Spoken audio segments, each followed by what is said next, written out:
பெருங்குடி பக்கம் துறைப்பாக்கத்துல இருந்து பிரியான்னு ஒரு அக்கா கால் பண்ணி, தம்பி என் பொண்ணு ஏஜ் அட்டன் பண்ணிட்டா, அவளுக்கு ஃபோட்டோகிராஃபி பண்ணணும், நீங்க தான் ஃபோட்டோ எடுத்து ஆல்பம் பண்ணணும் அப்படின்னு சொல்லி கேட்டாங்க.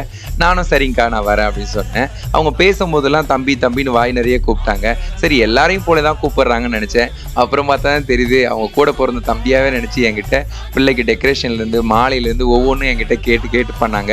எனக்கு ரொம்பவே சந்தோஷமா இருந்தது. நாம ஏதாவது பண்ணணுமே அப்படின்னு சொல்லிட்டு குழந்தைக்கு போய் பெரம்பூர்ல ரேவதியில் போயிட்டு பாத்திரம், அதுக்கப்புறம் இந்த சோப்பு சீப்பு கண்ணாடி துணி, அதுக்கப்புறம் நண்பர் கடை மாதவரத்தில் வந்து ஒரு பழம்லாம் வாங்கிட்டு எடுத்துகிட்டு போய் கொடுத்த உடனே அந்த அக்கா ஃபேமிலி எல்லாருமே ஒரு ஆனந்த கண்ணீரில் மூழ்கிட்டாங்க. எனக்குமே ரொம்ப மன மகிழ்ச்சியாக இருந்தது.